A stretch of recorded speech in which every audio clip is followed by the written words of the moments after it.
ले लिए, सॉइल छोड़ दिए, खत्म हो गए, गेट देने का कोई मतलब नहीं हुआ। समझ गए ना बात को? वही है।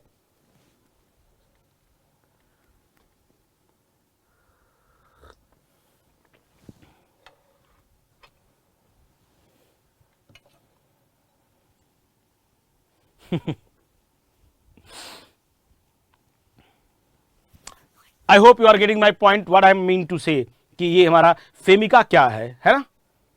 तो फेमिका का वो कीवर्ड याद रख लो, वो बात समझ में आना चाहिए। ओवरऑल की पॉइंट समझना है कि फेमिका करता क्या है।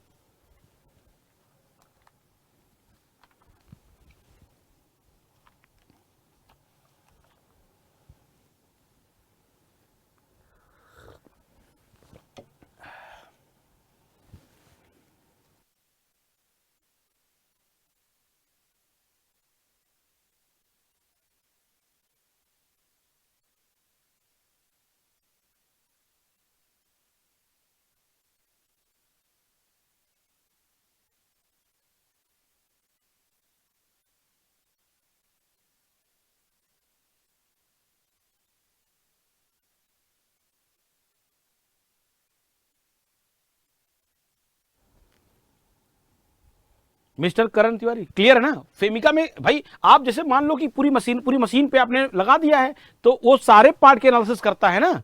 Identify and analyse all potential failure mode, कि जिनकी वजह से फेल हो सकता है पूरे सिस्टम का।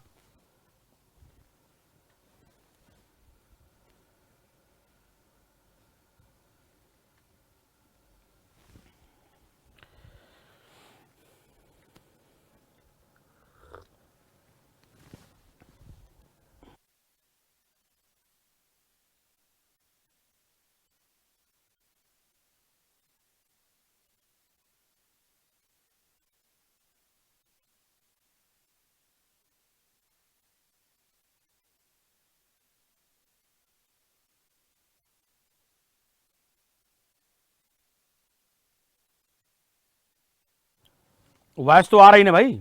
अरे ठीक है, 2 मोमेंट्री नहीं आया था, एक आध सेकंड के लिए नहीं आया था, अभी तो आ रहा ना। तो फेमिका थोड़ा सा इंपॉर्टेंट याद रखेंगे, फेमिका क्या है। और हो सकता है कि या तो फेमिका के नाम से आए या तो ये नाम यूज कर ले, FMEA, failure mode effect analysis. अगर फेमिका कहता है तो failure mode effect and criticality analysis, actual में यही है, और आज के डेट में यही नाम यूज होता है, फेमिका, क्रिटिकलिटी एनालिसिस। ठीक है।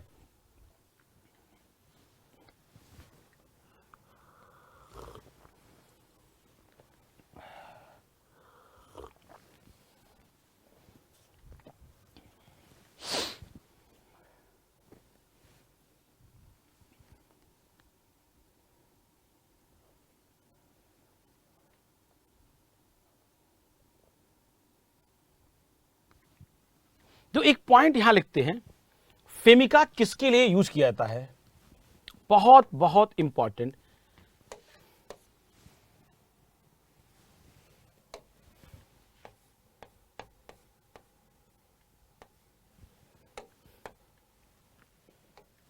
FMECA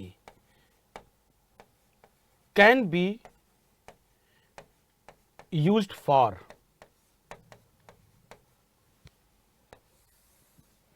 किसके लिए यूज किया जाता है? कैन बी यूज्ड फॉर का मतलब है हम लोग जो फेमिका है उसका किस काम के लिए यूज करते हैं? 3 काम के लिए मेनली यूज किया जाता है। Frequency of occurrence of defect,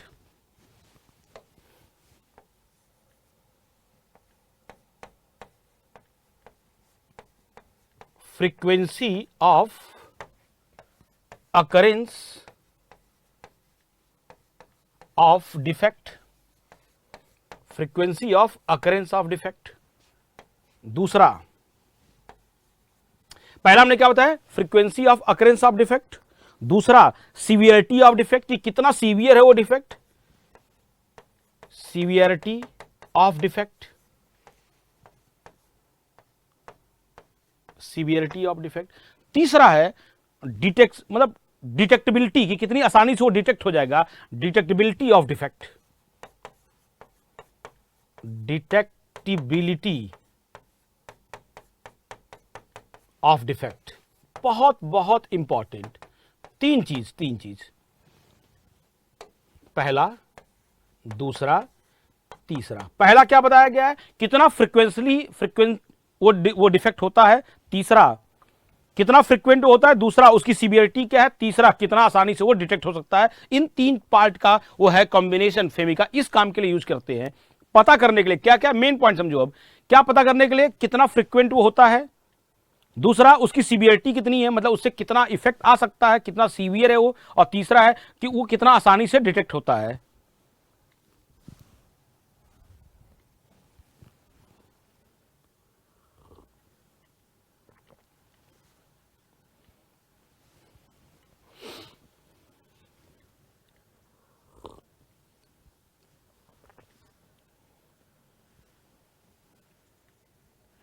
फेमिका equipment तो नहीं है ना, अप्लाई कर दिया है सही से। फेमिका इक्विपमेंट नहीं है, फेमिका क्या है, एक फेल्योर मोड इफेक्ट एनालिसिस है, सीबीएम का ही पार्ट है।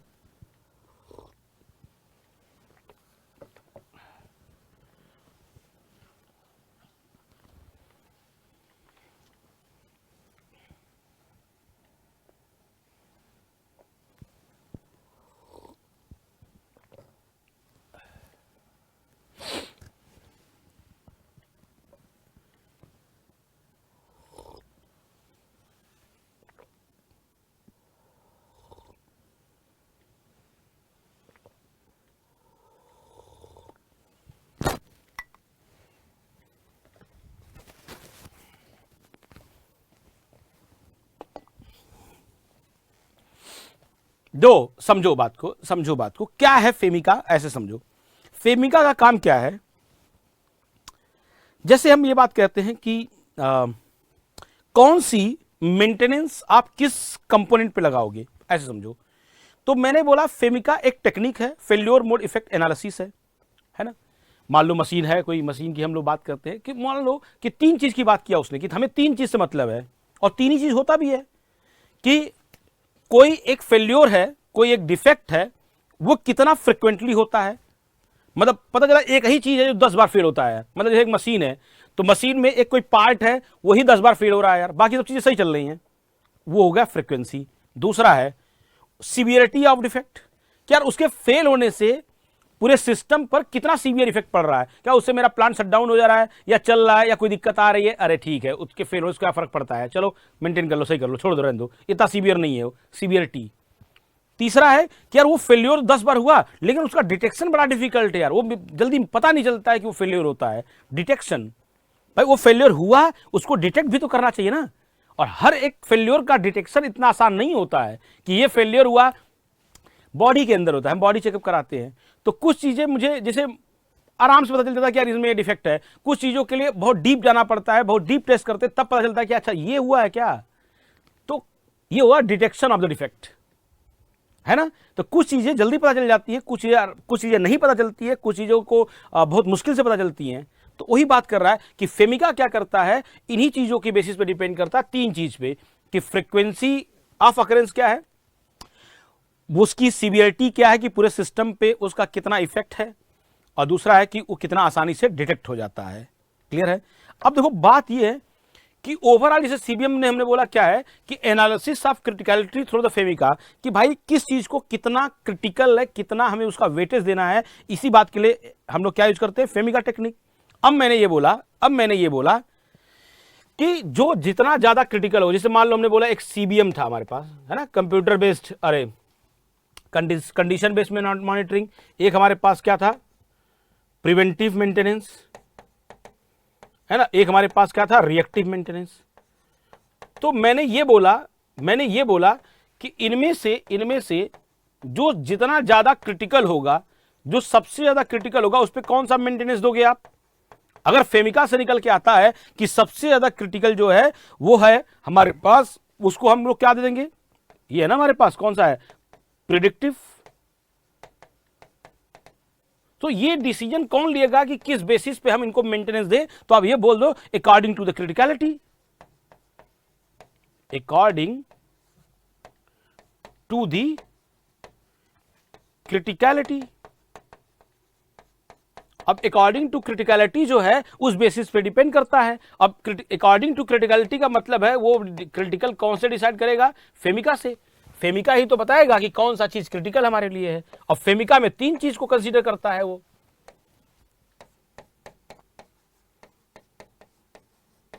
Are you getting the point? I hope अब आपको समझ में आया होगा क्या है ये FMCEA, FMECA।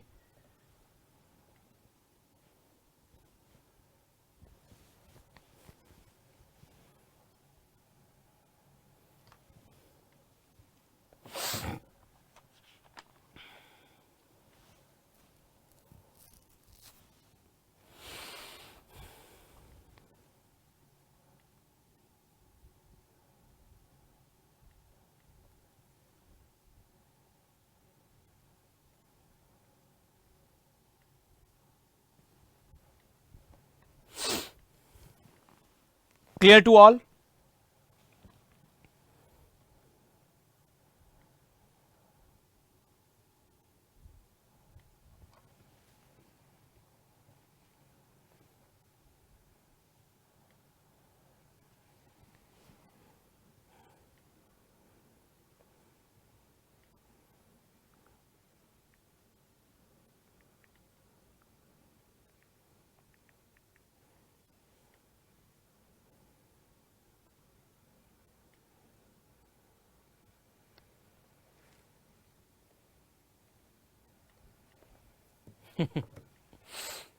ठीक है,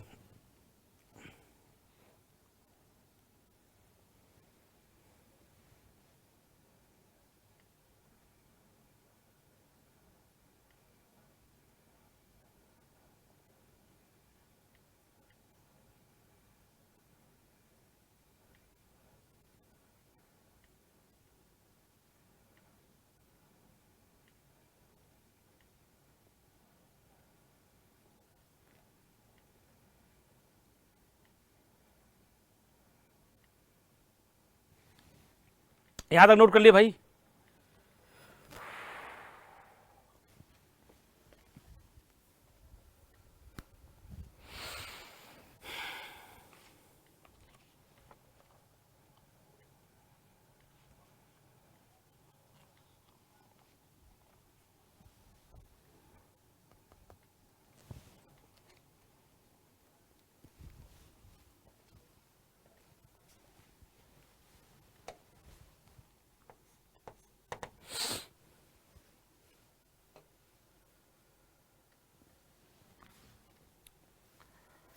चलो नेक्स्ट हम लोग जरा बात करते हैं, एक और पॉइंट की बात करते हैं,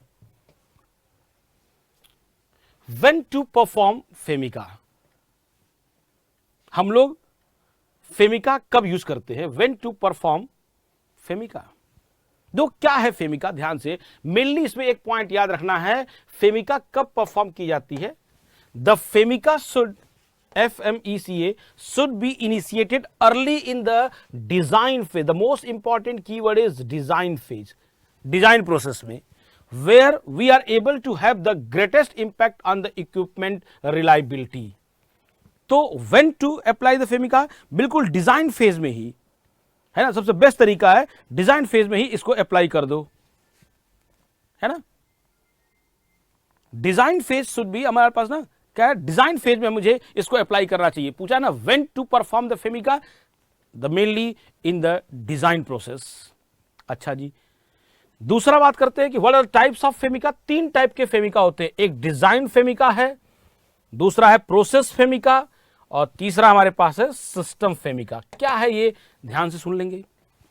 पहला डिजाइन फेमिका की बात करते हैं, तो डिजाइन फेमिका में क्या करते हैं, eliminate failure during equipment design. जब इक्विपमेंट की डिजाइन कर रहे हैं उसी समय फेल्योर क्या करना, एलिमिनेट करना।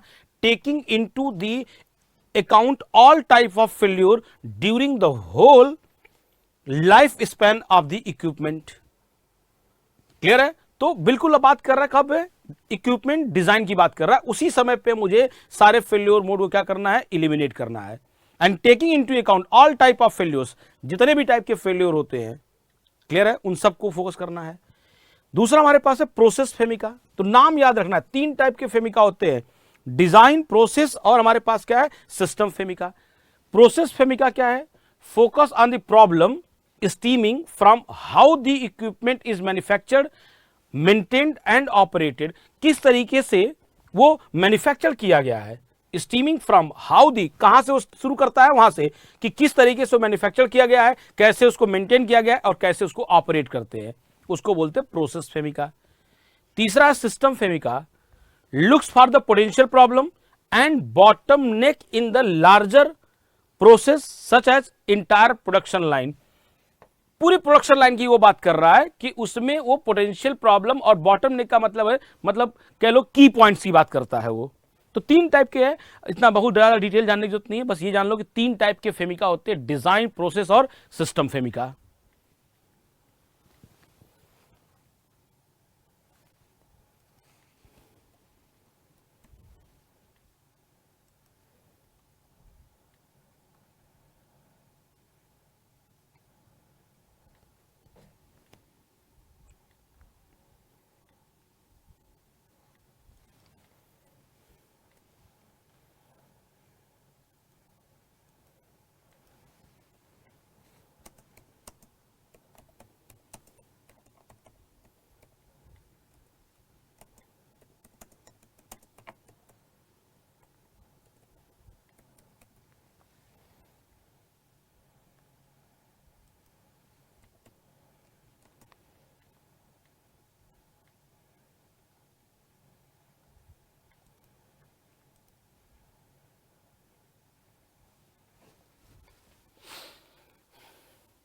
ठीक है,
दोस्त सूर्यकांत गौतम लिखा है ना, फेमिका मेनली हम लोग कब लगाते हैं, डिजाइन प्रोसेस में, है ना, जब अर्लियर लिखा ना, initiated early in the design process.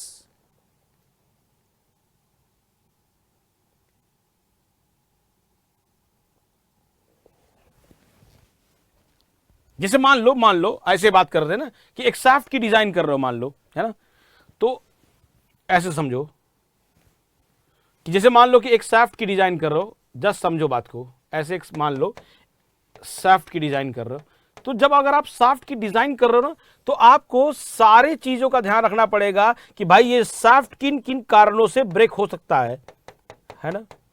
Axial load है अगर, तो एक्सियल लोड की वजह से हो सकता है ना। टॉर्क लगा है तो ट्विस्टिंग टॉर्क की वजह से हो सकता है। मतलब आप समझ सकते हो जो जो पॉसिबिलिटी है उस पे, आप मान लो ऐसे भी लोड लगा हुआ है, ऐसे टॉर्क लगा हुआ है, तो जिन जिन कारणों की वजह से वो all type of failure mode, वो सब मुझे कंसीडर करना पड़ेगा। समझ गए बात को? ऑल सॉर्ट्स ऑफ फेल्योर, जिन जिन कारणों से, सारे टाइप से लेना पड़ेगा। जैसे हम लोग डिजाइन करते हैं ना, तो देखते हैं वो टॉर्क की वजह से या एक्सियल लोड की वजह से या कोई दूसरा लोड है उसकी वजह से तो कोई फेल नहीं कर रहा है। चलो, सिस्टम फेमिका, किसी ने पूछा कि सर सिस्टम फेमिका क्या होता है, आपको सिस्टम फेमिका ही बताते हैं। आपने नाम सुना नहीं होगा वैसे, लेकिन आपको बता देते हैं, जो लोग मैकेनिकल वाले हैं वो लोग रिलेट कर पाएंगे। Have you heard the name of assembly line balancing? Assembly line balancing, तो ये भी उसी में आता है। सिस्टम फेमिका क्या है? असेंबली लाइन बैलेंसिंग का मतलब क्या है कि जैसे ऐसे असेंबली लाइन होता है ना, मान लो कि यहां पे मैं बात कर रहा हूं कि ऐसे है कि यहां पे कोई, मान लो कि ऐसे बोलते हैं ना, work station, this is work station number 1, this is work station number 2, है ना, this is work station number 3। तो जब असेंबली लाइन हम बनाते हैं, देखो उसमें लिखा होगा नाम कहीं, इंटायर प्रोडक्शन लाइन।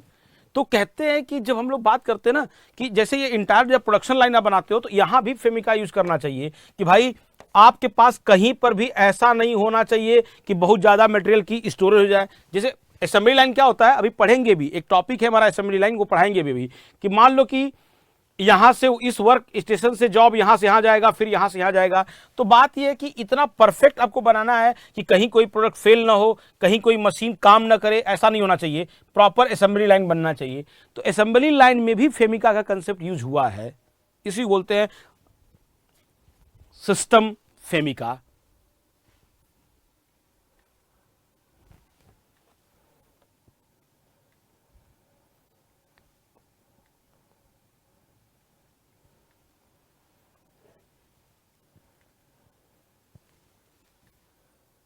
जल्दी से लिख लो।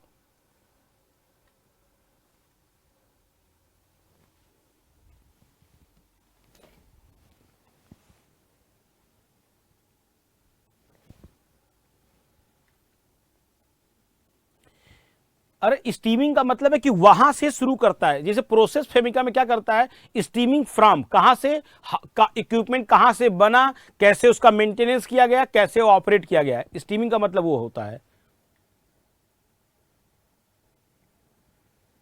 बोल सकते हैं बॉटम नेक, जैसे नेक टू नेक होता है ना। अब समझो असेंबली लाइन का मतलब क्या हुआ, बॉटम नेक का मतलब क्या हुआ कि भाई जैसे यहां से मशीन जाए यहां पे तुरंत यहां पे काम कर जाए। ऐसा नहीं होना चाहिए कि यहां से वो यहां गया और यहां पे उसे इंतजार करना पड़ रहा है कि वो मशीन खाली होगा तब मैं जॉब में लगूंगा। ऐसा नहीं होना चाहिए, नेक टू नेक होना चाहिए, उसी बोलते बॉटम नेक।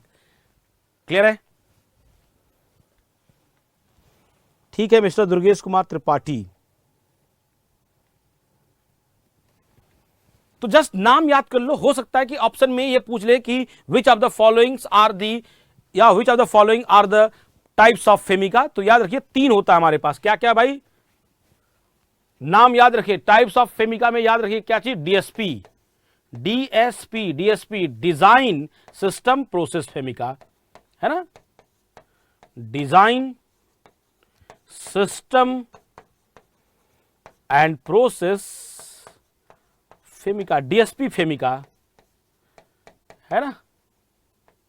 ऐसे ही नाम याद रखना हमें। अब देखो नहीं भूलेगा आपसे, डीएसपी फेमिका नहीं भूलेगा। सही बात है कि नहीं?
मिस्टर यस, क्लियर है?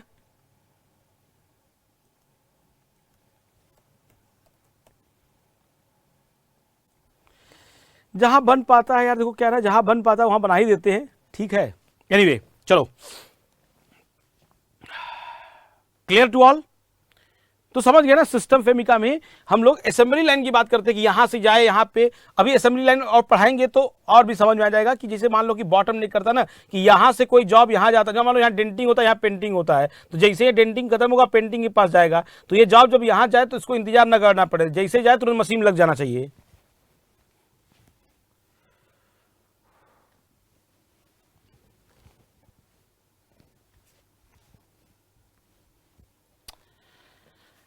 थोड़ी सी बात हमने किया है, what are the steps which is involve implement FMECA for machinery maintenance. तो थोड़ी सी बात करने जा रहे हैं steps for implement, steps to implement FMECA for machinery maintenance.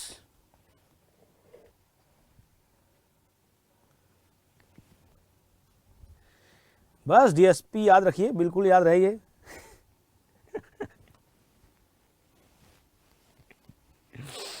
अरे भाई देखो पहला क्या है, define the system to analyse. जिस सिस्टम, देखो क्या है इसके प्रोसेस है, स्टेप्स देखो क्या है ना, स्टेप देखो क्या है, define the system to be analysed. जिस सिस्टम को एनालाइज करना है उसको पहले डिफाइन करो। फिर लिखता है collect the available information that describe the system to be analyse. जिस सिस्टम को एनालाइज करना है उसके बारे में आप क्या करिए, इंफॉर्मेशन कलेक्ट करिए। अब इंफॉर्मेशन कैसे कलेक्ट करोगे, लाइक ड्राइंग, स्पेसिफिकेशन, है ना। हम बात करें कि जिसके बारे में एनालिसिस करना, अब उसके बारे में आप डेटा कलेक्ट करिए, उसका स्पेसिफिकेशन क्या है, कंपोनेंट का लिस्ट क्या है, कौन कौन से कंपोनेंट लगे हैं, कंपोनेंट लिस्ट, मटेरियल, ये सब की इंफॉर्मेशन लीजिए आप, इसका पूरा कलेक्शन करिए। लिखा है collect available information that describe the system to be analyse. जिस सिस्टम की एनालिसिस करनी है उसके बारे में सारी इंफॉर्मेशन आप पहले कलेक्ट करिए। दूसरा क्या बोला गया है, नेक्स्ट पॉइंट क्या बोला गया है, collect information about previous and similar design from the internal and external sources. अब उसके बारे में कह रहा ना, कलेक्ट इंफॉर्मेशन अबाउट प्रीवियस, पुराना, and similar design from the internal and external sources. Internal और इंटरनल सोर्सेस से उसके बारे में पहले क्या था अब क्या है, एक इंफॉर्मेशन कलेक्ट करिए। मतलब वो कह रहा है कि आप इंफॉर्मेशन निकालिए, आप लीजिए एक तरीके से इंटरव्यूज, किसके किसके साथ, डिजाइन पर्सनल के साथ जिसने उसको डिजाइन किया है। डिजाइन पर्सनल का मतलब समझ रहे ना, डिजाइन पर्सनल मतलब जिसने उसको डिजाइन किया है उसके साथ लीजिए आप। ऑपरेटर है ना, जिसने उसको बनाया है, जिसने उस पर ऑपरेट किया है, ऑपरेटर पर्सनल, मतलब जो जो उसमें इन्वॉल्व है। जैसे होता है ना कई बार मशीन के बारे में या मशीन का कोई फॉल्ट है उसके बारे में हो सकता है जो उसका ऑपरेटर है वो ज्यादा अच्छा बता पाए कंपेयर टू जो उसका ऑफिस का एचओडी है, हो सकता है वो ज्यादा अच्छा बता पाए। मैन्युफैक्चरर जो एक्चुअल में उसको मैन्युफैक्चर किया हुआ वो ज्यादा अच्छा बता पाएगा। इनसे इंफॉर्मेशन कलेक्ट करिए, ऑपरेटर, मैन्युफैक्चरर, डिजाइन जिसने डिजाइन किया है, या वो जो कंपोनेंट सप्लाई किया है, कंपोनेंट सप्लायर, इन सब से आप क्या करिए, इंफॉर्मेशन कलेक्ट करिए। या कलेक्ट करने का मतलब है कि आपने उनसे, कुछ इंटरनल है, कुछ हमारे कंपनी के हैं, कुछ बाहर के हैं, उनसे सब मिलके आपने उनसे बातचीत करी। इंटरव्यू लेने का मतलब है कोई जीडीपीआई की बात नहीं कर रहा, उनसे बातचीत करके आपने इंफॉर्मेशन कलेक्ट किया है। नेक्स्ट बोला गया है divide the system into manageable units, typically functional element. आप उसको जिस सिस्टम के बारे में बात करो उसको थोड़ा कुछ डिवाइड कर दो कुछ पार्ट्स में कि भाई इसमें ये होगा, इसमें ये होगा। लिखा ना मैनेजेबल यूनिट्स, मतलब ऐसा नहीं कि एकदम बिल्कुल 20 आपने यूनिट में डिवाइड कर दिया, भाई उतना ही यूनिट में डिवाइड करिए जितना आप उसको मैनेज कर पाओ, है ना, जितने को आप फंक्शनल कर पाओगे। ठीक है, फिर हमने क्या बोला है, अगला स्टेप क्या है, illustrate the system by functioning block diagram. आप उसको क्या करो कि सारे जो आपने उसको 20 पार्ट में या 10 पार्ट में आपने डिवाइड किया था, जितने पार्ट को आप मैनेज कर पा रहे थे उसको एक ब्लॉक डायग्राम से इलिस्ट्रेट करो कि पहले ये था, इससे ये आया, इससे ये आया, इससे ये आया। फिर है the analysis should be carried out and as high a लेबल in the system hierarchy as possible. मतलब उस सिस्टम में क्या रहेगा, the analysis should be carried out, मतलब उसको मतलब हायरार्की में रखो, जिसको जो सबसे ऊपर आए उसको ज्यादा प्रायोरिटी दो, जो उससे कम आए उससे उसके नीचे लेके जाओ। वही लिखा ना, analysis should be carried out high available in the system. भाई जो जो हायरार्की में ऊपर आए उसको ज्यादा प्रायोरिटी में दो, जो कम आए उसको थोड़ा लेस प्रायोरिटी में रखो। तो ये हमारा पूरा स्टेप्स है फेमिका का। और जो जो पॉइंट्स है ये थोड़े से आप लिख डालो, वैसे चांसेस कम है कि इस स्टेप पे पूछ रहे, लेकिन मैं ना ये मार्जिन इसलिए लिया हूं कि यूपीएससी वाले जो ट्रेंड फॉलो करते हैं वो ऐसे लिखेंगे। यूपीएससी वाले कैसे पूछते हैं, steps to implement the FMECA for machinery maintenance, 4 point लिखेंगे, फिर पूछेंगे बताओ कौन कौन से इसमें पॉइंट्स करेक्ट है।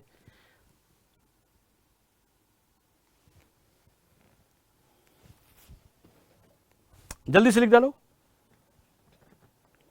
फेमिका पे D4 अरे बस इसमें एक और पॉइंट, मतलब ये नहीं भी याद होगा तो भी कम चल जाएगा, लेकिन थोड़ा सा ना जिसे कीवर्ड याद रहता है। जब आप ये देखो क्या है, मान के चलो कि मार्च अप्रैल में एग्जाम होने वाला है, ऐसा मैं उम्मीद करता हूं, तो एक आध बार देखे रहोगे, एक आध बार लिखे रहोगे ना, वहां क्लिक कर जाएगा, ट्रस्ट मी।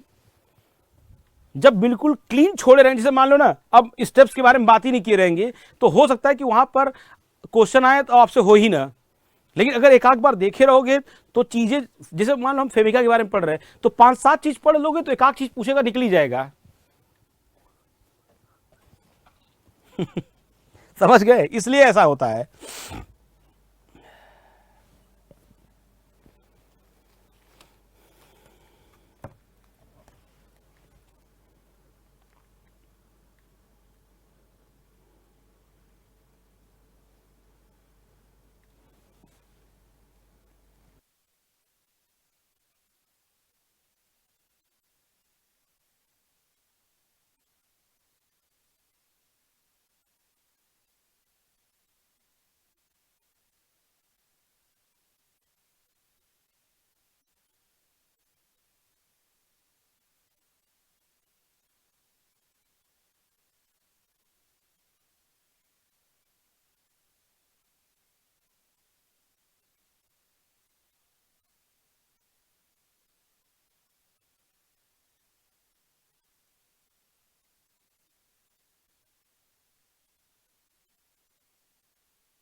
दो मैं एक चीज बताऊं, जिसे मैं हम ये जिसे बोला जाता है कि इसको बाद में लिखना, वो बाद में लिखना होता नहीं है, लोग प्रिंट आउट निकाल लेते रख लेते, पर ठीक है, साथ साथ थोड़ा सा लिखते रहोगे तो उससे फायदा मिलेगा, ये बात समझे रहो।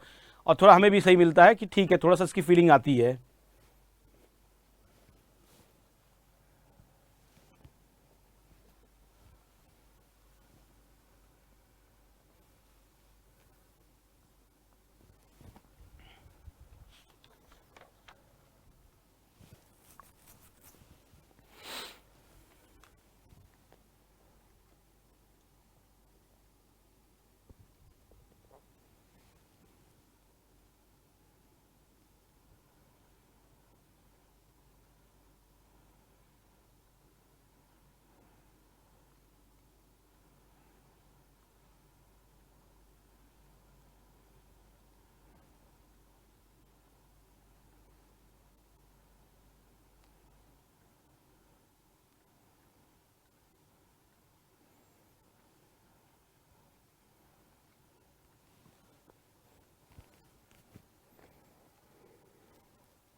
थर्ड पॉइंट में वो बताया गया ना कि आपको थोड़ा सा उसके बारे में इंफॉर्मेशन कलेक्ट करना है, चाहे वो प्रीवियस डिजाइन का हो, चाहे सिमिलर डिजाइन का हो, चाहे इंटरनल सोर्स है, चाहे एक्सटर्नल सोर्स है, मतलब जिसने बनाया है, जिसने मटेरियल सप्लाई किया है, उनसे थोड़ा बातचीत करके उनसे डेटा कलेक्ट करना।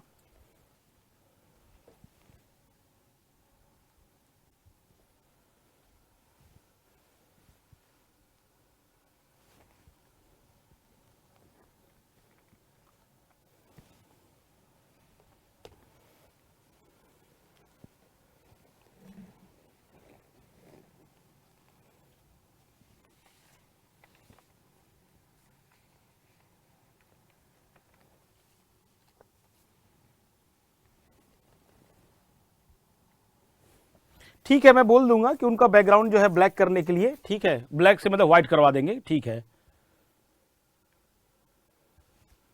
एनीवे, नोट कर लिया भाई, नोटेड ऑल।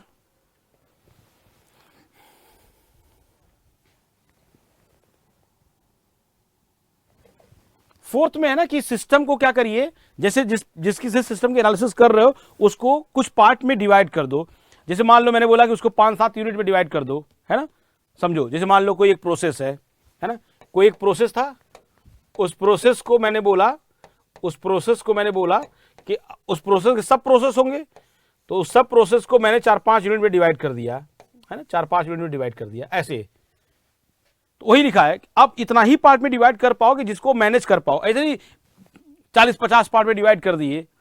फिर लिखा है illustrate the system of the function by block diagram, उसका एक ब्लॉक डायग्राम बनाओ कि इससे ये बना, इससे ये बना, ये है ब्लॉक डायग्राम प्रॉपर उसका, कि भाई ये प्रोसेस है पूरा, इस प्रोसेस में सब प्रोसेस ये है और उस सब प्रोसेस का सब प्रोसेस ये है, उसको बोलते ब्लॉक डायग्राम। फिर हम लोग जो है उसकी एनालिसिस करते, analysis should be carried out as high as level in the system hierarchy as possible. Last point बताते हैं अभी, लास्ट पॉइंट में एक और पॉइंट बचा हुआ है, लास्ट पॉइंट ही तो मेन पॉइंट है, समझेंगे अभी।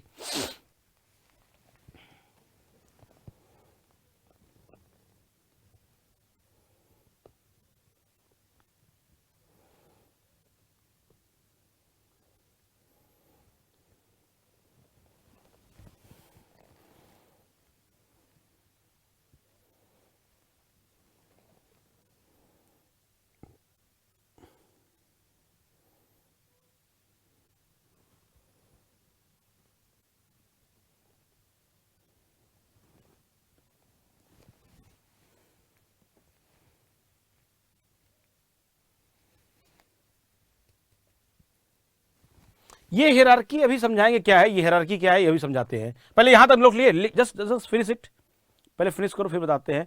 यही तो असली खेल है, लास्ट वाला जो पॉइंट है यही है उसका फाइनल स्टेप।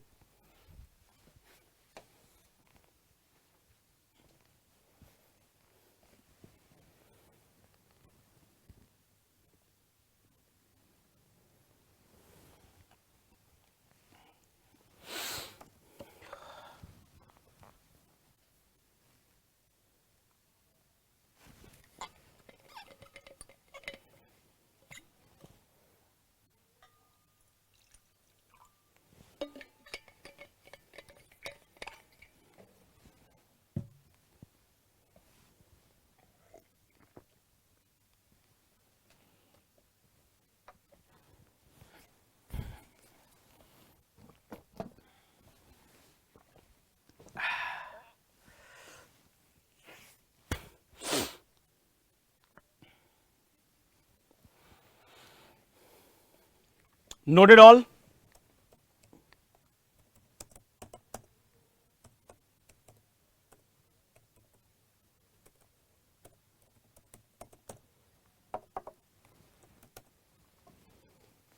अब देखो समझो, ये जो लास्ट है ना हियरार्की की बात कर, the analysis should be carried out and on as high a level in the system hierarchy as possible. ये बात हमको समझना है कि कैसे उसकी हायरार्की डिसाइड की जाएगी।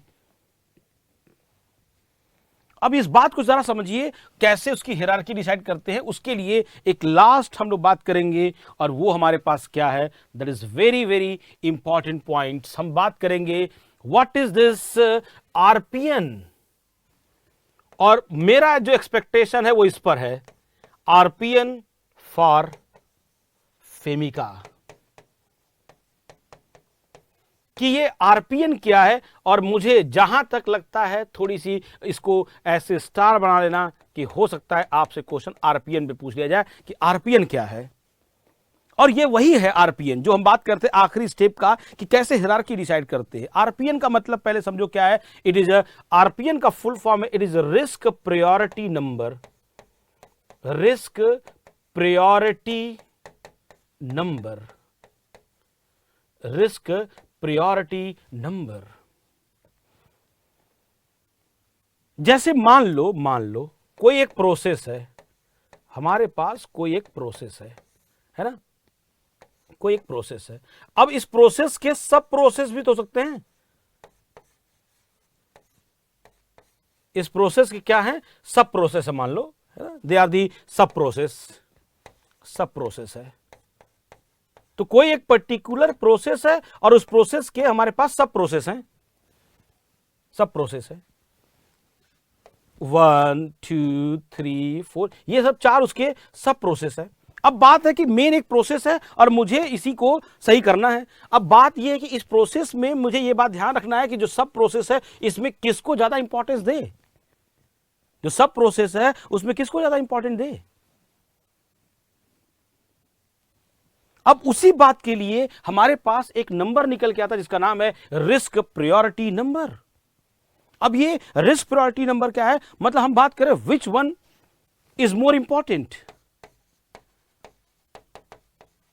Which one is more important, कौन ज्यादा इंपॉर्टेंट है या क्यों से ज्यादा को हम ज्यादा महत्व देंगे या किस प्रोसेस को ज्यादा फोकस करेंगे, इस बात को कैसे डिसाइड करेंगे। और उसी के लिए हम लोग बात करते आरपीएन का।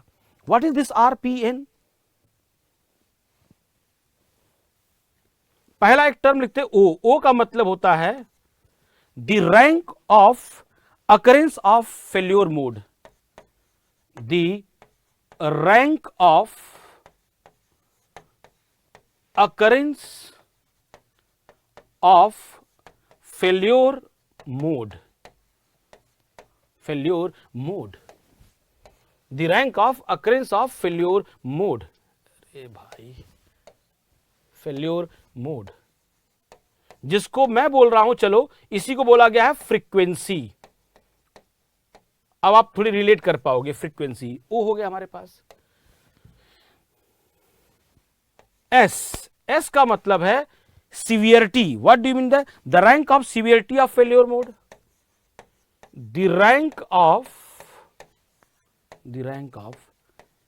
Severity of failure mode, of failure mode, the rank of severity of failure mode.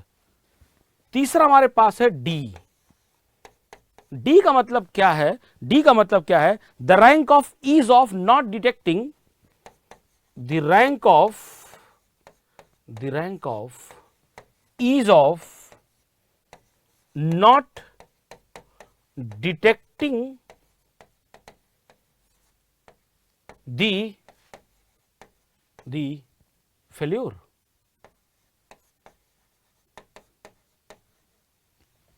the rank of ease of not detecting the failure। Basically बात यह है कि ये जो लिखा है OSD, OSD, O का मतलब होता है अकरेंस, S का मतलब होता है सीवियरिटी, D का मतलब है डिटेक्शन, डिटेक्टिंग। और जो आरपीएन नंबर हमारा डिसाइड होता है, आरपीएन बराबर क्या है, आरपीएन बराबर क्या है, that is equal to O into S into D, OSD। So it is a multiplication। RPN number जो हमारा है, आरपीएन जो है दैट इज इक्वल टू क्या है, OSD। OSD का मतलब है अकरेंस, सीवियरिटी एंड डिटेक्शन। और ये बात पहले भी की गई थी, ये बात हम पहले भी किए थे कि क्या है ये हमारा अकरेंस और सीवियरिटी और डिटेक्शन। जल्दी से लिख डालो पहले यहां तक।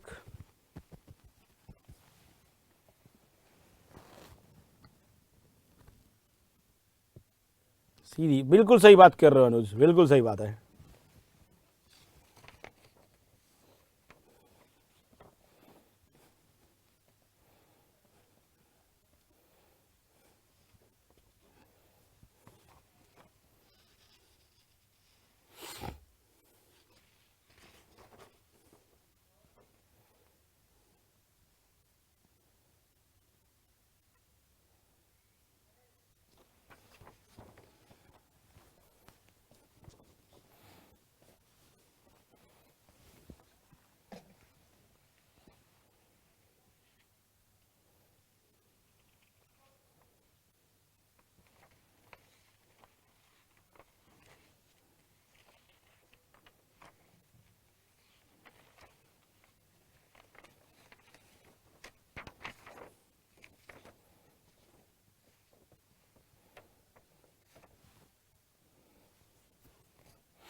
Congratulation mister Anoop sir, NTPC से कॉल आया है 2003 बेस पे, very good, go head, go for GDNPI.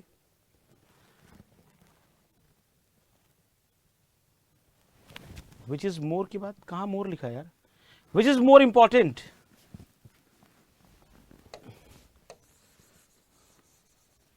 Which is more important, है ना, यही तो पता करना है ना कौन ज्यादा इंपॉर्टेंट है, विच इज मोर इंपॉर्टेंट।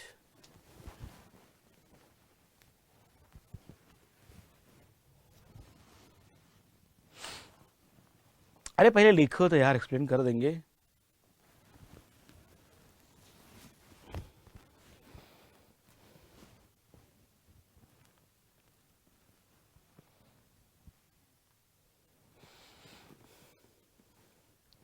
किसको आसानी से डिटेक्ट नहीं कर पा रहे हो, मतलब रैंक की बात कर रहे हैं, रैंक की बात कर रहे हैं, the rank of ease of not detecting, मतलब समझो उसकी प्रायोरिटी देनी, रैंकिंग देनी है भाई, डिटेक्ट कर लेना, आसानी से डिटेक्ट नहीं कर पा रहे हो।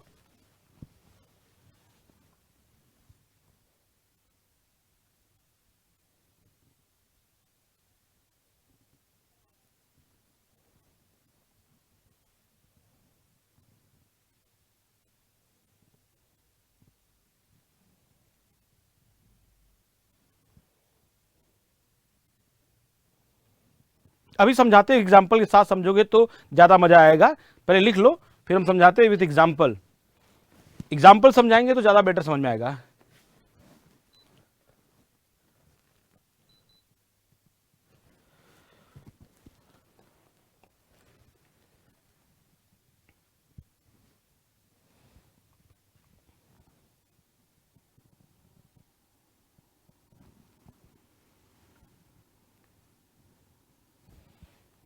नीरज कुमार यादव सर, उसके आगे क्या लिखा हुआ है, एस यू से कहाँ पूछ रहे हो भाई?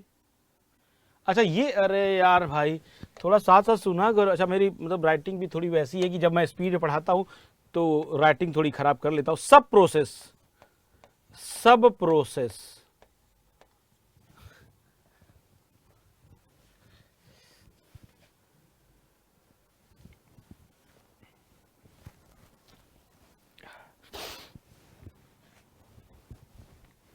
अभी कुछ कमेंट मत दो, अभी बस लिख लो फिर बताते। देखो आरपीएन पहले से निकालते क्या है, देखो पहली बात की कुछ पॉइंट्स की बात करेंगे आरपीएन में। और मेरे को ना, मैंने स्टार बनाया कि इस पे, हाँ स्टार बनाया है, FMECA आरपीएन, बात टफ कर्व, रिलायबिलिटी, थोड़े से इंपॉर्टेंट पॉइंट्स है, ये बात हमको ध्यान से समझना है ना। अब देखो जरा सा आरपीएन क्या है समझो, पहले समझो। पहली बात कि जितने भी इसमें नंबर लिखे हुए हैं, है ना, हमने जैसा बताया कि जो आरपीएन है, जो आरपीएन है वो इन तीनों का multiplication O into S into D है। अच्छा जी, फाइन। दूसरा पॉइंट, ओ जो है, ओ जिसको बोलते हैं अकरेंस की बात करें, ओ का जो रेंज है वो कहां से कहां तक है, 1 से लेके 10। अच्छा जी, एस की जो रैंकिंग है वो कहां से कहां तक है, वो भी है 1 से लेके 10। ओके, डी का जो रेंज है वो भी कहां से कहां तक रेंज है, 1 से लेके 10। मतलब तीनों का जो रेंज है वो हमेशा 1 से लेके 10 के बीच में है। अगर ये वो तीनों 1 से लेके 10 के बीच में है तो मुझे बताओ what is the range of RPN. RPN का रेंज क्या हो जाएगा, इट इज 1 से लेके कितना, 1000, 1 से लेके 1000 के बीच में है हो जाएगा, ठीक है। और there is no unit, no unit of RPN, RPN की कोई यूनिट नहीं है, आरपीएन का कोई यूनिट नहीं है, जस्ट एक नंबर है ना।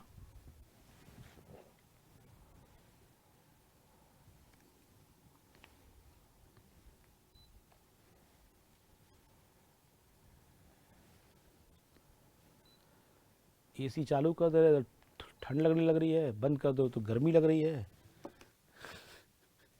देखो समझो क्या हम बता रहे थे, हाँ आरपीएन बता रहे थे। अब जरा इस बात को समझिए, मैंने बताया कि जो आरपीएन है उसमें सारे नंबर, अब जैसे मान लो थोड़ी सी ना इसको एक एग्जांपल समझते हैं and you will get more clear picture कि क्या है ये।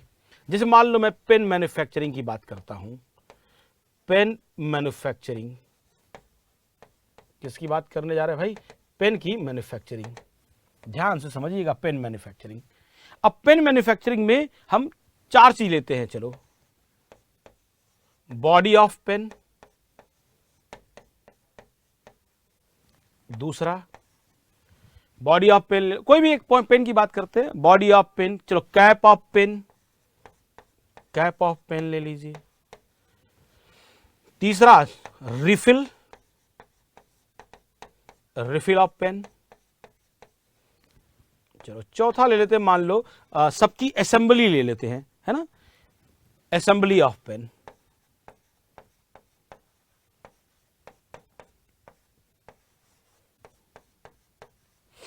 अब देखो इनको मुझे जस्ट एक एग्जांपल ले रहे हैं, सिर्फ बोर्ड पे देखिएगा ध्यान से, ऐसे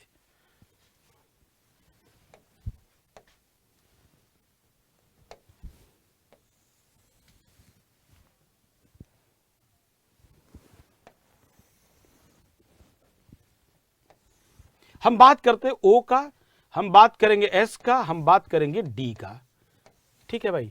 अब सोचो बॉडी ऑफ द पेन की बात करते हैं, अकरेंस ऑफ फेल्योर, पहले क्या है, the rank of occurrence of failure mode.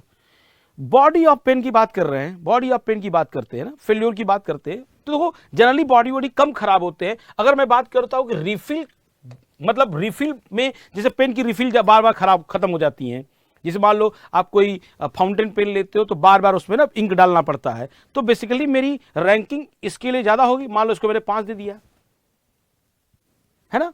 Cap जो है टूटने के चांसेस ज्यादा है, बॉडी कम टूटती है। देखो ज्यादातर लोग जो पेन यूज करते हैं, देखो उसका जो बॉडी सही होता है, पेन खो गया, पेन का कैप क्या हो जाता है, खो गया, नहीं ऐसा चीजें होती हैं। तो मैंने इसको दे दिया मान लो 4, बॉडी को मैंने दे दिया 2, और असेंबली लाइन को भी मैंने दे दिया, ठीक है असेंबली तो आपका पेन में मतलब कोई फेलियर होने के चांसेस कम है, तो मैंने ये प्रायोरिटी किया। क्या दिया मैंने, वो क्या है, the rank of occurrence of failure mode, कि भाई फ्रीक्वेंसी की बात करते हैं तो रिफिल बहुत ज्यादा खत्म होते हैं, है ना, बार बार रिफिल खत्म हो जाते हैं। कैप जो है ठीक है, पेन का कैप भी बहुत ज्यादा खो जाता है, तो मैंने उसको 4000 की दिया। और ये इंडिविजुअल पर्सन पे डिपेंड करता है, ये जो इंडिविजुअल आदमी आरपीएन बना रहा है ये उस पर डिपेंड करता है, और इसकी कोई फिक्स काउंटेबिलिटी नहीं है। पर इन जनरल लगभग उसकी जो हिरार्की आएगी वो सेम ही आएगी सबकी, है ना। बॉडी ऑफ द पेन, कहां पेन खरीदो, इस पेन हमारे पास एक है, इसका कैप गायब है, बॉडी ठीक है, पेंसिल खत्म हो सकता है, दोबारा डाल देंगे। असेंबली ऑफ द पेन ठीक है, वो ज्यादा नहीं है। दूसरा है एस, एस का मतलब क्या है, सीवियरिटी। अब आप मुझे बताओ आपके पेन के लिए सबसे ज्यादा सीवियर कौन है। मैंने बोला यार रिफिल, 9 मैंने दिया उसको नंबर, सबसे ज्यादा इंपॉर्टेंट है। दूसरा ये है कि यार कैप, कैप को कितना सीवियरिटी दोगे यार, अरे भाई कैप खो जाए, मेरे पास पेन है, दो एक पेन यहां भी रखा हुआ है, एक पेन ही है, कैप है ही नहीं, पर पेन पूरी तरीके से काम कर रहा है, कोई फर्क पड़ता है क्या, कैप नहीं है तो। कैप को तो मैं 1 नंबर दूंगा, सबसे बेकार। चलो बॉडी थोड़ा सा घिस जाए, थोड़ा खराब हो जाए, थोड़ा चल जाता है, पर बॉडी को भी इंपॉर्टेंस देंगे कि बॉडी चलना चाहिए, तो मान लो इसको 2 या 3 नंबर दे देते हैं, चलो ठीक है। असेंबली लाइन, असेंबली इंपॉर्टेंट है यार, मतलब प्रॉपर पेन अगर ये सब नहीं होगा, असेंबल किए रहोगे तो पेन लिख नहीं पाओगे ना, तो थोड़ा सा उसको ऊपर करते हैं। चलो इसको दे दिया मैंने 4 नंबर, चलो 5 दे देते हैं, चलो इसको 5 दे दिया मैंने, मतलब मर्जी से 5 दे दिए, ठीक है। अब जरा बात करेंगे दूसरा, ध्यान से।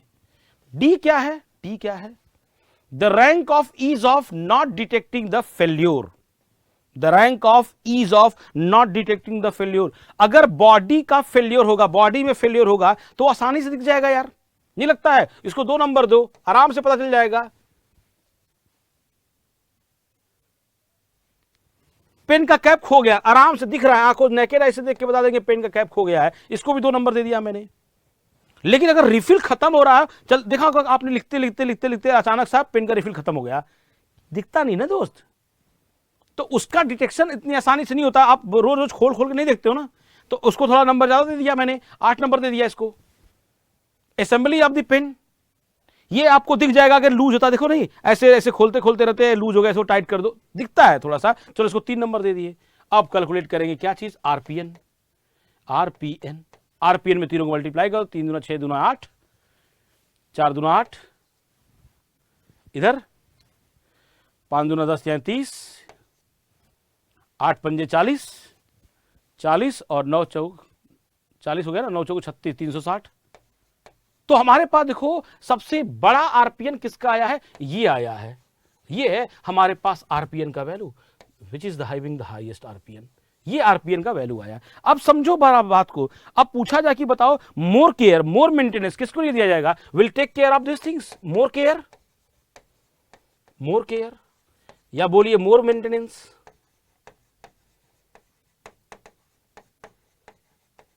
समझ गए बात को, मोर केयर मोर मेंटेनेंस इसी को देंगे हम लोग। तो ये जो आरपीएन था ना, आरपीएन समझ गया ना,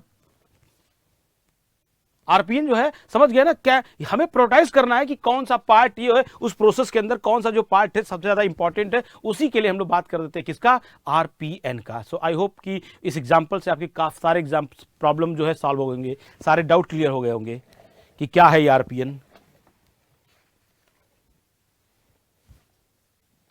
3 दूना 6 दूना 8, 12 कर दो भाई, ठीक है, सही बोले आपने, पहला वाला 12 है।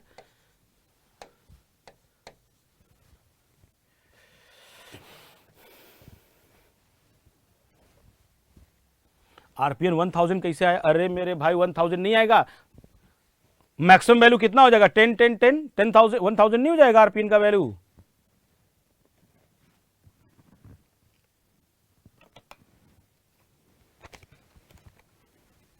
कौन था ये, प्रवेश कुमार शर्मा, क्लियर है ना। 1000 ही लिखा, मैंने 10,000 लिख दिया क्या भाई, अरे 1000 ही तो लिखा, 10 10 10 कितना हुआ, 1000, 10 दूना 1000 ही तो लिखा है, ठीक तो लिखा है 1000, कैसी बात करो यार, ठीक तो लिखा है।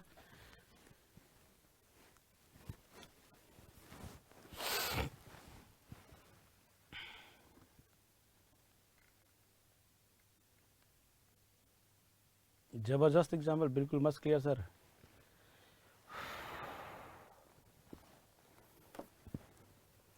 तो अब आपको इस एग्जाम्पल को दिमाग में बैठा लेना है ना। मेरा सजेशन होगा कि आप इस एग्जाम्पल को दिमाग में बैठा लीजिए। अगर इस एग्जाम्पल को दिमाग में बैठा लिए तो आरपीएन से रिलेटेड क्वेश्चन निकल जाएगा, है ना।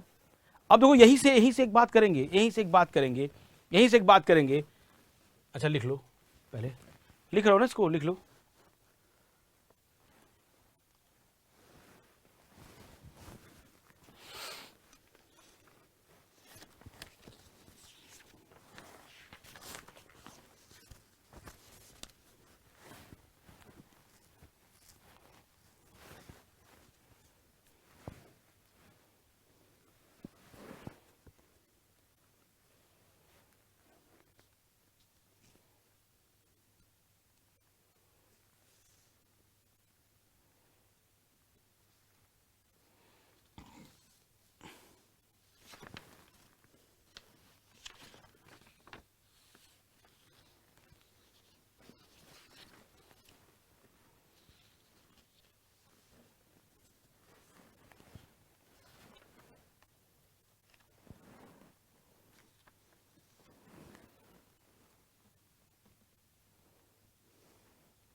दो ओ क्या है, अकरेंस है ना, ओ क्या है, अकरेंस है। अकरेंस का मतलब क्या हुआ, अकरेंस का मतलब है कि कौन सा फेल्योर फ्रिक्वेंटली अकर होता है। आप सोचो, आप पेन लेते हो, एक पेन ले लो, मान लो आप बहुत थोड़ा महंगा पेन ले लो, 100 रुपए का पेन ले लो या 200 रुपए का पेन खरीदे, तो उसमें कौन सी ऐसी चीज है जो सबसे ज्यादा फेल होगी, आपकी रिफिल खत्म होगी, यही तो होगा।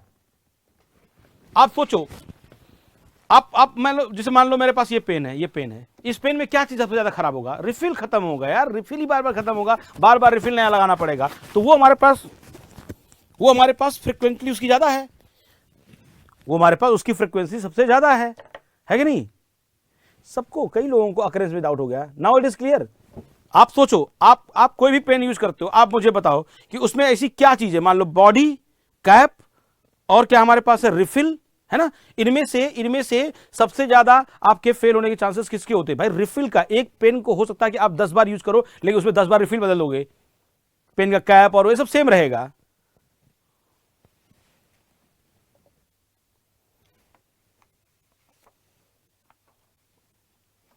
क्लियर है? कई लोग पूछ लिए थे यार।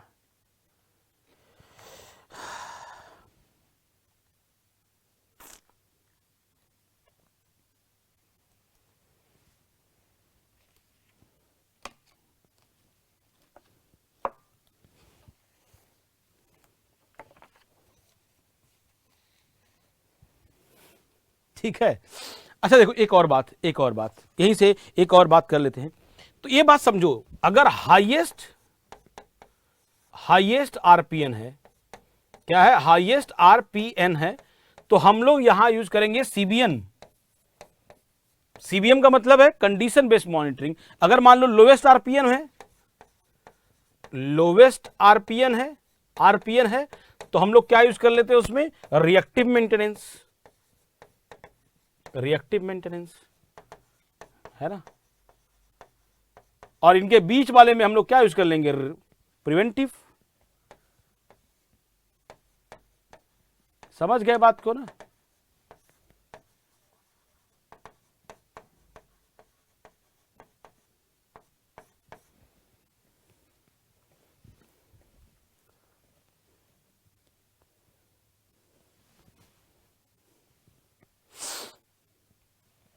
सिवियरिटी का मतलब होता है कि जिसे मान लो, अब सोचो एक पेन है, उसकी बॉडी, आप अपना पेन ही देख लो जिस पेन से लिख रहे होगे, है ना। अरे बॉडी का पेन में मान लो यहां स्क्रैच लगा, क्या फर्क पड़ता, रहने दो। पेन का कैप खो गया, कोई बात नहीं, लेकिन रिफिल जो है उसकी सबसे इंपॉर्टेंट पार्ट है। एक पेन का अगर रिफिल खराब हो गया तो वो पेन फंक्शन करना ही बंद कर देगा। लेकिन अगर बॉडी में स्क्रैच लग गया है या पेन का कैप खो गया, उससे कोई फर्क पड़ता है क्या? थोड़ी सी असेंबली लूज है तब भी वो पेन लिखता है यार। तो मेन पार्ट उसका क्या हो गया, सीवियरिटी में क्या हो गया, उसकी रिफिल। समझ गए ना।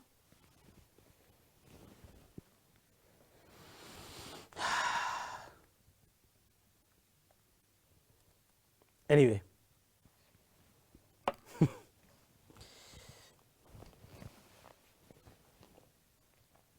सो द मोस्ट हाईएस्ट जिसका आरपीएन बड़ा होगा, आप बोल दीजिए वहां पे आप क्या यूज कर ले जाएंगे भाई, सीबीएम। और अगर लोवेस्ट आरपीएम है तो रिएक्टिव, और बीच में इन बिटवीन है तो थोड़ा प्रिवेंटिव यूज कर ले जाओ।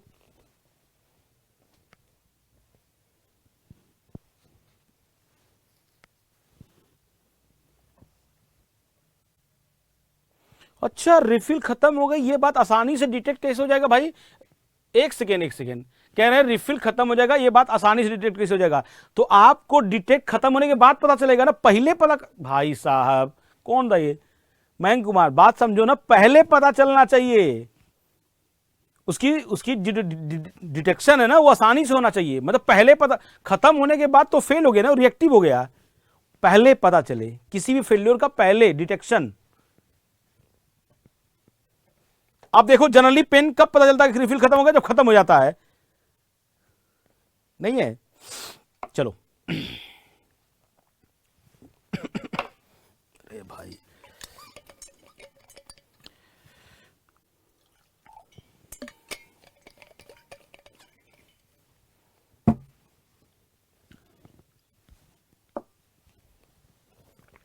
एक और बात, एक लास्ट इसका application of फेमिका।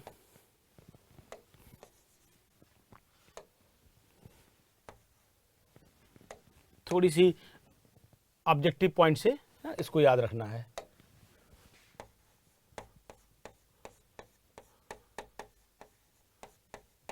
Application of फेमिका,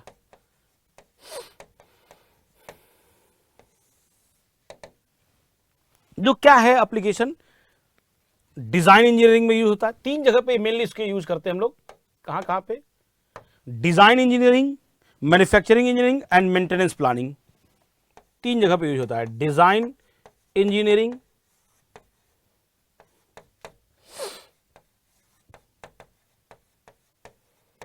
design engineering, manufacturing है, मैन्युफैक्चरिंग और है मेंटेनेंस प्लानिंग।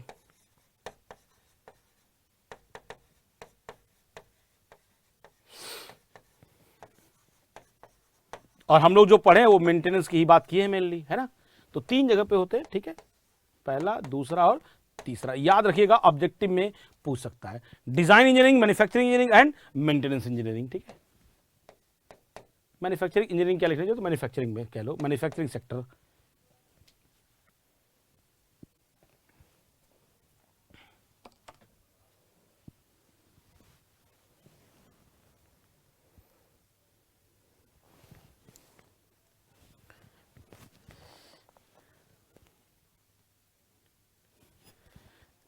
क्या लिख रहा है, इंक दिख जाएगा। अरे आप सबका पेन थोड़ी ना वैसा होता है कि सबका इंक दिख जाता है बाहर से। हम इस वाले पेन में दिख जाएगा, चलो इस वाले पेन में दिख जाएगा, पर पेन यही नहीं है ना यार।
आज बस करें भाई, हो गया।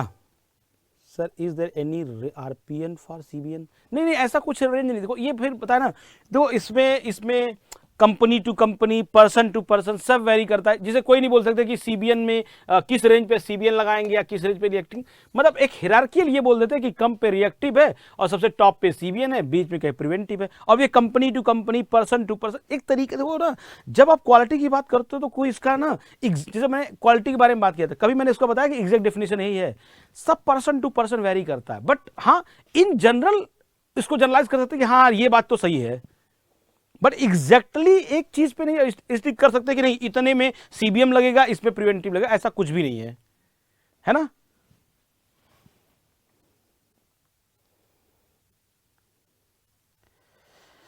मुझे भी लग रहा है कि आज के लिए बहुत हो गया यार।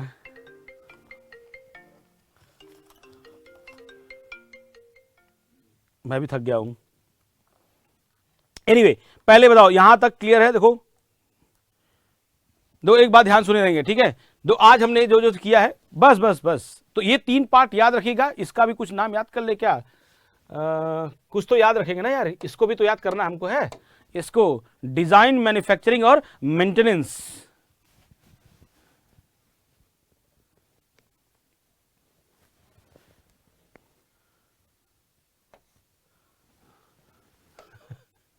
कुछ तो याद कर लो भाई, आपको याद तो करना ही है ना, कैसे भी याद कर लो, है ना। DM square, design, manufacturing and maintenance planning में याद रखिएगा ये है फेमिका का एप्लीकेशन, FMECA याद रखिएगा, है ना। कहां का, किस सेक्टर में, डिजाइन में, मैन्युफैक्चरिंग में और मेंटेनेंस में, ठीक है। और हमने बताया था 3 सेक्टर क्या क्या है, एसडीएम याद है ना, एसडीएम याद रखिएगा कि किस किस सेक्टर में फेमिका की बात करते हैं, डिजाइन में, ठीक है, डी का मतलब है डिजाइन, एस का डीएसपी की बात किए थे ना, डिजाइन, एस का मतलब है सिस्टम और पी का मतलब क्या था, प्रोसेस। और यहां याद रखिए डिजाइन, मैन्युफैक्चरिंग और मेंटेनेंस, ये तीन इसके मेजर सेगमेंट है। हम लोगों ने जो बात की थी वो मेंटेनेंस प्लानिंग की बात की थी, बाकी डिजाइन में और मैन्युफैक्चरिंग सेक्टर में भी फेमिका लगता है। क्लियर है? इतनी बात याद रखिएगा आज की क्लास में। और स्पेशली याद रखिएगा आरपीएन क्या है। RPN is a risk priority number, confuse मत करिएगा, फुल फॉर्म भी याद रखना इंपॉर्टेंट है। It is a risk priority number, याद रखेंगे, risk priority number which is OSD. OSD का मतलब है अकरेंस, ठीक है। एस का मतलब है सीवियरिटी, डी का मतलब है डिटेक्शन, बस कीवर्ड याद रखिए, अकरेंस राइट, सीवियरिटी राइट, और डिटेक्शन। क्लियर है? तो ये सब कीवर्ड है छोटे छोटे जो याद रखिएगा। इसके पहले हमने बता दिया था पूरा फेमिका के बारे में डिटेल में, तो ये सब आप एक बार आज रिकॉल कर लीजिएगा। और मुझे पूरी यकीन है कि जो आज टॉपिक हमने कवर किया है सॉरी, इससे कहीं ना कहीं से, कल से और आज से कहीं ना कहीं क्वेश्चन पक्का पूछा जाएगा।